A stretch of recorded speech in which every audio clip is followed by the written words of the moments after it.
There's so many different things to investigate. Why China? Well, so my investigations on China started way back in 2008, and it was actually unintentional, to be honest. I had stumbled across some pretty strange occurrences. There were acts of, physical attacks taking place in one of the big Chinese communities. And over the course of a few years, I uncovered what's now called and very well known as the United Front Work Department. Basically, how the Chinese regime extends its suppression and arms into foreign communities, working with things like Tongs, these fraternal organizations that basically run Chinatown, organized crime, you name it. Got it. So that's kind of what prompted you. So as you got in, at what point did you say, I'm going to go much deeper than I am right now? Well, it was a step-by-step thing. So when I first got into this beat, I mean, it was stuff I'd never heard of. People were telling me, oh, that guy's a spy, this guy's a spy, and I'm in Chinatown.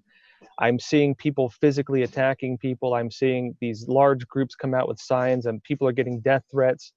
People are coming up to me and they're telling, Chinese people, they're telling me, oh, they told me they can, threaten my family. They told me they can make me disappear. And, it's bizarre. I'd never encountered anything like this. I had no idea how to understand it.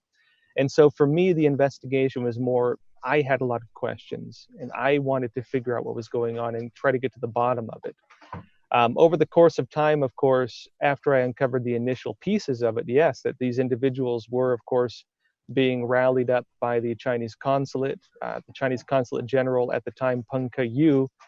We actually had some stories showing that he was meeting with the individuals, encouraging them and so on. Found out over time that, this is a bigger picture than what I thought initially. And over time, I uncovered what's now pretty well known, which is the Chinese regime's whole system of unconventional warfare.